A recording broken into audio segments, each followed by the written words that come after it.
Hi ಗೆಳೆಯರೇ, ಎಲ್ಲರಿಗೂ ನಮಸ್ಕಾರ. ನಮ್ಮ ಈ ವಿಡಿಯೋಗೆ ಸ್ವಾಗತ. ಈ ವಿಡಿಯೋ ತುಂಬಾ ಇಂಟ್ರೆಸ್ಟಿಂಗ್ ಆಗಿದೆ. ಈ ಕಥೆಯನ್ನು ನೀವು ಪೂರ್ತಿಯಾಗಿ ಕೇಳಿ ಆನಂದಿಸಿ. ಹಾಗೆ ಈ ವಿಡಿಯೋದಲ್ಲಿ ನಿಮಗೆ ನಮ್ಮ ಕಾಲೋನಿಯಲ್ಲಿ ಇರುವ ಆಂಟಿ ಅವರ ಮನೆಗೆ ಟೇಬಲ್ ಅನ್ನು ಹೊರಗೆ ಇಡಲು ಹೋದಾಗ ನಡೆದ ಘಟನೆಯಾಗಿದೆ. ಈ ಕಥೆಯನ್ನು ನೀವು ಪೂರ್ತಿಯಾಗಿ ಕೇಳಿ. ಹಾಗೆ ಈ ಕಥೆಯಲ್ಲಿ ಏನಾದರೂ ಅಕ್ಷರಗಳ ತಪ್ಪಾದಲ್ಲಿ ಕ್ಷಮೆ ಇರಲಿ. ಬನ್ನಿ ಕತೆ ಪ್ರಾರಂಭಿಸೋಣ. ನನ್ನ ಹೆಸರು ರಾಕೇಶ್. ನನಗೆ ವಯಸ್ಸು 29 ಆಗಿದ್ದವು. ಹಾಗೆ ನಾನು ಕೂಡ ನೋಡಲು ತುಂಬಾ ಚೆನ್ನಾಗಿ ಒಳ್ಳೆಯ ಜಿಮ್ ಬಾಡಿಯನ್ನು ಹೊಂದಿದ್ದೆ. ಹಾಗೆ ನನಗೆ ಇನ್ನೂ ಮದುವೆ ಆಗಿರಲಿಲ್ಲ. ಹಾಗೆ ನಾನು ಒಂದು ಚಿಕ್ಕ ಕಂಪನಿಯಲ್ಲಿ ಕೆಲಸ ಮಾಡುತ್ತಿದ್ದೆ. ನಾನು ಮನೆಯಲ್ಲಿ ಒಬ್ಬನೇ ಇರುತ್ತಿದ್ದೆ, ಏಕೆಂದರೆ ನಾನು ಕೆಲಸದ ಮೇಲೆ ಬೇರೆ ಊರಿನಲ್ಲಿ ಇದ್ದೆ. ಹೀಗಾಗಿ ನಮ್ಮ ಕುಟುಂಬವು ಕೂಡ ಬೇರೆ ಊರಿನಲ್ಲಿಯೇ ಇತ್ತು. ಹಾಗೆ ನಾನು ಒಬ್ಬನೇ ರೂಮ್ ನಲ್ಲಿ ಇರುತ್ತಿದ್ದೆ. ಹಾಗೆ ನಾನು ಒಂದು ದಿನ ಕೆಲಸಕ್ಕೆ ರಜೆ ಹಾಕಿದ್ದೆ, ಏಕೆಂದರೆ ಕೆಲಸ ಮಾಡಿ ಮಾಡಿ ನನಗೂ ಕೂಡ ತುಂಬಾ ಬೇಸರವಾಗಿತ್ತು. ಅದಕ್ಕಾಗಿ ನಾನು ಕೆಲಸಕ್ಕೆ ರಜೆ ಹಾಕಿ ಆ ದಿನ ನಾನು ಮನೆಯಲ್ಲಿಯೇ ಕಾಲ ಕಳೆಯಬೇಕು ಅಂತ ಹೇಳಿ ಯೋಚಿಸುತ್ತಾ ಹಾಗೆ ಟಿವಿ ನೋಡುತ್ತಾ ನಾನು ಮನೆಯಲ್ಲಿಯೇ ಇದ್ದೆ. ಹಾಗೆ ನಾನು ಮನೆಯಲ್ಲಿ ಇದ್ದಾಗ ನಮ್ಮ ಮನೆಯ ಪಕ್ಕದಲ್ಲಿ ಇರುವ ಆಂಟಿಯವರು ಮನೆಯ ಕಡೆ ಬಂದು ಅವರು ರಾಕೇಶ್ ರಾಕೇಶ್ ಅಂತ ಹೇಳಿ 2 ಬಾರಿ ಕೂಗಿದರು. ಅದಕ್ಕೆ ನಾನು ಯಾರು ಅಂತ ಹೇಳಿ ಹೊರಗಡೆ ಹೋದೆ. ಅಷ್ಟರಲ್ಲಿ ನಾನು ಬಾಗಿಲು ತೆಗೆದ ನಂತರ ಆಂಟಿಯವರು ಬಾಗಿಲ ಮುಂದೆ ಬಂದು ನಿಂತಿದ್ದರು. ಹಾಗೆ ಆಂಟಿಯವರನ್ನು ನೋಡಿ ನಾನು ತುಂಬಾ ಖುಷಿಯಾಯಿತು. ಹಾಗೆ ಖುಷಿ ಪಟ್ಟೆ, ಏಕೆಂದರೆ ಆಂಟಿಯವರು ನೋಡಲು ತುಂಬಾ ಚೆನ್ನಾಗಿ ಒಳ್ಳೆಯ ಮೈಕಟ್ಟನ್ನು ಹೊಂದಿ ತುಂಬಾ ಸುಂದರವಾಗಿ ಒಳ್ಳೆಯ ಸಂಪ್ರದಾಯಸ್ಥ ಮನೆಯವರ ಹಾಗೆ ಕಾಣುತ್ತಿದ್ದರು. ಹಾಗೆ ನಾನು ಆಂಟಿಯವರನ್ನು ಮನೆಯ ಒಳಗೆ ಕರೆದೆ.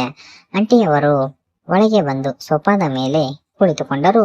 ನಾನು ಆಂಟಿಯವರಿಗೆ ಕೂರಿಸಿ ಅವರಿಗೆ ನೀರು ತಂದು ಕೊಟ್ಟೆ. ಹಾಗೆ ಆಂಟಿಯವರು ನೀರು ಕುಡಿದು ಗ್ಲಾಸ್ ಅನ್ನು ಕೆಳಗೆ ಇಡುತ್ತಿದ್ದರು. ಆಗ ನನಗೆ ಗಿಡದಲ್ಲಿ ಇರುವ ಮಾವಿನ ಹಣ್ಣುಗಳು ಪರಿಚಯವಾದವು. ಹಾಗೆ ಆ ಮಾವಿನ ಹಣ್ಣುಗಳು ತುಂಬಾ ದಪ್ಪವಾಗಿದ್ದವು, ಹಾಗೆ ತುಂಬಾ ರಸಭರಿತವಾಗಿದ್ದವು. ಹಾಗೆ ನಾನು ಆ ಗಿಡದಲ್ಲಿ ಇರುವ ಮಾವಿನಕಾಯಿಗಳನ್ನು ಮೊದಲ ಬಾರಿಗೆ ನೋಡುತ್ತಿದ್ದ ಕಾರಣ ಆ ರೀತಿಯ ಮಾವಿನಕಾಯಿಗಳನ್ನು ಮೊದಲು ಎಲ್ಲಿಯೂ ನೋಡಿರಲಿಲ್ಲ. ಹಾಗೆ ನಾನು ಆಂಟಿ ಅವರ ಹತ್ತಿರ ಗಿಡದಲ್ಲಿ ಇರುವ ಮಾವಿನ ಹಣ್ಣುಗಳನ್ನು ಕೇಳಿ ಪಡೆದುಕೊಳ್ಳಬೇಕು ಅಂತ ಹೇಳಿ ಯೋಚಿಸಿದೆ. ಹಾಗೆ ನಾನು ಆಂಟಿಯ ಜೊತೆ ಮಾತನಾಡುತ್ತಾ ನಿರಂತರವಾಗಿ ಕುಳಿತುಕೊಂಡೆ. ಹಾಗೆ 1 ಗಂಟೆ ಮಾತನಾಡುತ್ತಾ ಕುಳಿತೆವು. ಆಂಟಿಯು ಕೂಡ ಅವರ ಮನೆಯಲ್ಲಿ ಒಂದು ಟೇಬಲ್ ಅನ್ನು ತೆಗೆದು ಹೊರಗೆ ಇಡಬೇಕು ಅಂತ ಹೇಳಿ ನನ್ನನ್ನು ಕರೆಯಲು ಬಂದಿದ್ದರು. ಹಾಗೆ ನಾನು ಕೂಡ ಸರಿ ಆಯ್ತು ಆಂಟಿ, ನಾನು ಬರುತ್ತೇನೆ ಅಂತ ಹೇಳಿ ಮನೆಯ ಒಳಗೆ ಹೋಗಿ ನೀರನ್ನು ಕುಡಿದು ಆಂಟಿ ಅವರ ಮನೆಯ ಕಡೆ ಹೋದೆ. ಅಷ್ಟರಲ್ಲಿ ಆಂಟಿಯವರು ಮನೆಯಲ್ಲಿ ಇದ್ದರು. ಆಂಟಿಯವರು ಮನೆಯಲ್ಲಿ ಒಬ್ಬರೇ ಇರುತ್ತಿದ್ದರು. ನಾನು ಆಂಟಿಗೆ ಕೇಳಿದೆ, ಆಂಟಿ ನೀವು ಮನೆಯಲ್ಲಿ ಒಬ್ಬರೇ ಇರುತ್ತೀರಾ ಅಂತ ಕೇಳಿದಾಗ ಅದಕ್ಕೆ ಆಂಟಿ ನನಗೆ ಕೂರಲು ಚೇರನ್ನು ಕೊಟ್ಟು ಕೂರಿಸಿದರು. ನಾನು ಕುಳಿತೆ. ನಂತರ ಆಂಟಿ ಅವರು ಅಲ್ಲೇ ಪಕ್ಕದಲ್ಲಿ ಕುಳಿತುಕೊಂಡು ಅವರ ಜೀವನದಲ್ಲಿ ನಡೆದ ಎಲ್ಲ ರೀತಿಯ ಘಟನೆಗಳನ್ನು ನನ್ನ ಮುಂದೆ ಹೇಳಿದರು. ಹಾಗೆ ಅವರು ಮುಖ ಸಪ್ಪೆ ಮಾಡಿಕೊಂಡು ಬೇಸರದಿಂದ ಹೇಳುತ್ತಿದ್ದರು. ನಾನು ಇರಲಿ ಬಿಡಿ ಆಂಟಿ, ಸಮಾಧಾನ ಮಾಡಿಕೊಳ್ಳಿ ಅಂತ ಹೇಳಿದೆ. ಹಾಗೆ ಆಂಟಿ ಅವರು ಜೀವನದಲ್ಲಿ ಮದುವೆಯ ನಂತರ ಅವರು ಯಾವುದೇ ರೀತಿಯ ಸಂತೋಷಕರ ಜೀವನವನ್ನು ನಡೆಸಿಲ್ಲ ಅಂತ ಆಂಟಿ ಕೂಡ ಅವರು ಹೇಳಿದರು. ಅದಕ್ಕೆ ನಾನು ಆಂಟಿ, ನೀವು ತುಂಬಾ ಬೇಸರವಾಗುವುದು ನನ್ನ ಹತ್ತಿರ ನೋಡಲು ಆಗುವುದಿಲ್ಲ. ನಿಮಗೆ ಏನಾದರೂ ಸಹಾಯ ಬೇಕಾದರೆ ನನಗೆ ನೇರವಾಗಿ ಕೇಳಿ, ಏಕೆಂದರೆ ನಿಮ್ಮನ್ನು ಈ ರೀತಿಯಲ್ಲಿ ನೋಡಲು ನನಗೆ ಆಗುತ್ತಿಲ್ಲ ಅಂತ ಹೇಳಿದೆ.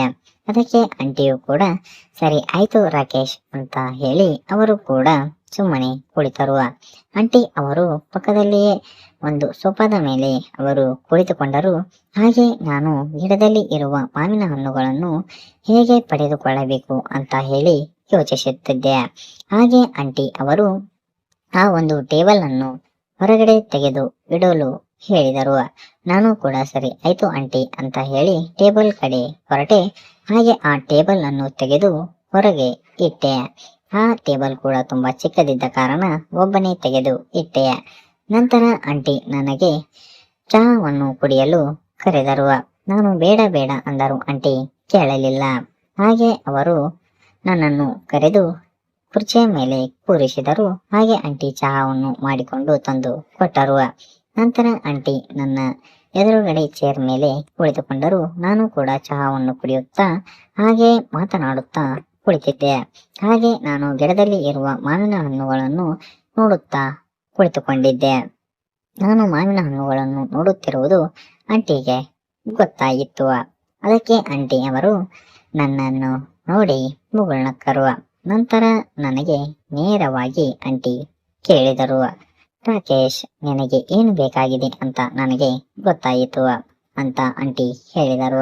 ಅದಕ್ಕೆ ನಾನು ಏನಿಲ್ಲ ಆಂಟಿ ಅಂತ ಹೇಳಿ ಸುಮ್ಮನೆ ಚಹಾವನ್ನು ಕುಡಿಯುತ್ತಾ ಟಿವಿ ನೋಡುತ್ತಾ ಕುಳಿತುಕೊಂಡೆ. ಹಾಗೆ ಆಂಟಿ ನನ್ನನ್ನು ನೋಡಿ ಮುಗುಳ್ನಕ್ಕರು. ಹಾಗೆ ಆಂಟಿಯ ನನಗೆ ಒಂದು ಮಾತನ್ನು ಹೇಳಿದರು. ಆ ಗಿಡದಲ್ಲಿ ಇರುವ ಮಾವಿನ ಹಣ್ಣುಗಳನ್ನು ಇಟ್ಟು ನಾನೇನು ಮಾಡಲಿ? ಆ ಮಾವಿನ ಹಣ್ಣುಗಳನ್ನು ಸೇವಿಸಲು ಯಾರೂ ಇಲ್ಲ. ಅದಕ್ಕಾಗಿ ಆ ಮಾವಿನ ಹಣ್ಣುಗಳನ್ನು ನೀನಾದರೂ ತೆಗೆದುಕೊಂಡು ಸೇವಿಸು ಅಂತ ಹೇಳಿದರು. ಹಾಗೆ ನನಗೆ ಕೊಡುತ್ತೇನೆ ಅಂತ ಹೇಳಿದರು. ಹಾಗೆ ತೆಗೆದುಕೊಂಡು ಸೇವಿಸು ಅಂತ ಕೂಡ ಹೇಳಿದರು. ಅದಕ್ಕೆ ನಾನು ಮತ್ತೆ ಮಾವಿನಕಾಯಿಗಳನ್ನು ನೋಡಿ ನನಗೆ ತುಂಬಾ ಖುಷಿ ಆಯಿತು. ನಾನು ಸಮಯ ವ್ಯರ್ಥ ಮಾಡದೆ ಮಾವಿನ ಹಣ್ಣುಗಳನ್ನು ತೆಗೆದುಕೊಂಡು ಸೇವಿಸಿದೆ. ಹಾಗೆ ಮಾವಿನ ಹಣ್ಣುಗಳನ್ನು ನನ್ನ ಕೈಯಲ್ಲಿ ಸಾಲಲಿಲ್ಲ. ಹಾಗೆ ನಾನು ಒಂದೊಂದಾಗಿ ತೆಗೆದುಕೊಂಡು ಸೇವಿಸಿ ಖುಷಿಪಟ್ಟೆ. ನಂತರದಲ್ಲಿ ಆಂಟಿ ಅವರು ಟಿವಿ ನೋಡುತ್ತಾ ಕುಳಿತುಕೊಂಡರು. ಹಾಗೆ ಅವರು ಕೂಡ ತುಂಬಾ ಖುಷಿ ಪಟ್ಟರು. ನಾನು ನನ್ನ ತಮ್ಮನನ್ನು ಆಂಟಿಗೆ ಪರಿಚಯ ಮಾಡಿಕೊಟ್ಟೆ. ಏಕೆಂದರೆ ನನ್ನ ತಮ್ಮನು ಕೂಡ ಅಷ್ಟರಲ್ಲಿ ಎದ್ದು ನಿಂತು ಬಂದು ನಿಂತಿದ್ದ. ನನ್ನ ತಮ್ಮನನ್ನು ಆಂಟಿ ಅವರಿಗೆ ಪರಿಚಯ ಮಾಡಿಕೊಟ್ಟ ನಂತರ ಆಂಟಿ ಕೂಡ ನನ್ನ ತಮ್ಮನನ್ನು ಕರೆದುಕೊಂಡು ಅವನಿಗೆ ಆಟವಾಡಿಸಿದರು. ಹಾಗೆ ನನ್ನ ತಮ್ಮನು ಕೂಡ ತುಂಬಾ ಚಿಕ್ಕವನಾಗಿದ್ದ ಕಾರಣ ಅವನನ್ನು ನೋಡಿ ಆಂಟಿ ಖುಷಿ ಪಟ್ಟರು. ಹಾಗೆ ಅವನು ತುಂಬಾ ತುಂಟಾಟಿಕೆ ಆಡುತ್ತಿದ್ದ. ನಾನು ಮಾವಿನಕಾಯಿಗಳನ್ನು ಸೇವಿಸುತ್ತಿದ್ದೆ. ಅದಕ್ಕೆ ಆಂಟಿ ಎಷ್ಟು ಅಂತ ಹೇಳಿ ಸೇವಿಸುತ್ತೀಯಾ? ನಿನ್ನ ತಮ್ಮನನ್ನು ಆಟವಾಡಿಸಲು ಆಟೋಣಿಕೆಯ ವಸ್ತು ಕೊಡುತ್ತೇನೆ, ಅವನಿಗೆ ಆಟವಾಡಿಸು ಅಂತ ಹೇಳಿದರು. ಹಾಗೆ ಅರ್ಧ ಗಂಟೆಯ ಕಾಲ ನಂತರ ನನ್ನ ತಮ್ಮನಿಗೆ ಆಟವಾಡಿಸಿದರ ಬಗ್ಗೆ ಮುಂದಿನ ವಿಡಿಯೋದಲ್ಲಿ ನೋಡೋಣ. ಈ ವಿಡಿಯೋ ಇಷ್ಟವಾದಲ್ಲಿ ಲೈಕ್ ಮಾಡಿ, ಶೇರ್ ಮಾಡಿ, ಸಬ್ಸ್ಕ್ರೈಬ್ ಮಾಡಿ. ಹಾಗೆ ಈ ವಿಡಿಯೋ ಕಾಲ್ಪನಿಕವಾಗಿದ್ದು ಮನೋರಂಜನೆಯ ಉದ್ದೇಶದಿಂದ ಮಾಡಲಾಗಿದೆ.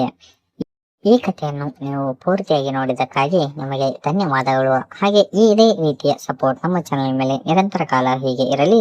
ಹಾಗೆ ನಮ್ಮ ಚಾನೆಲ್ನಲ್ಲಿ ದಿನನಿತ್ಯ ವಿಡಿಯೋಗಳು ಅಪ್ಲೋಡ್ ಆಗುತ್ತವೆ. ಅದಕ್ಕಾಗಿ ನಿಮ್ಮ ಸಪೋರ್ಟ್ ನಮಗೆ ತುಂಬಾ ಅಗತ್ಯವಿದೆ. ಹಾಗೆ ನೀವು ಮಾಡುವ ಕಾಮೆಂಟ್ಗಳು ನಮಗೆ ಮುಂದಿನ ವಿಡಿಯೋ ಮಾಡಲು ಪ್ರೋತ್ಸಾಹ ಸಿಗುತ್ತದೆ. ಅದಕ್ಕಾಗಿ ನೀವು ನಮ್ಮ ಚಾನೆಲ್ಗೆ ಸಪೋರ್ಟ್ ಮಾಡಿ. ಹಾಗೆ ವಿಡಿಯೋ ಹೇಗಿತ್ತು ಅಂತ ಕೂಡ ಕಾಮೆಂಟ್ ಮಾಡಿ. ಈ ವಿಡಿಯೋ ಪಾರ್ಟ್ 2 ಬೇಕಾದರೂ ಕಾಮೆಂಟ್ ಮಾಡಿ. ಹಾಗೆ ನಿಮ್ಮ ಸಪೋರ್ಟ್ ನಮ್ಮ ಮೇಲೆ ಸದಾಕಾಲ ಹೀಗೆ ಇರಲಿ ಅಂತ ಕೇಳಿಕೊಳ್ಳುತ್ತಾ ಈ ವಿಡಿಯೋವನ್ನು ಪೂರ್ತಿಯಾಗಿ ನೋಡಿದ್ದಕ್ಕಾಗಿ ನಿಮಗೆ ಅನಂತ ಧನ್ಯವಾದಗಳು. ಈ ವಿಡಿಯೋ ಪೂರ್ತಿ ನೋಡಿದ್ದಕ್ಕಾಗಿ ಧನ್ಯವಾದಗಳು. ನಮಸ್ಕಾರ.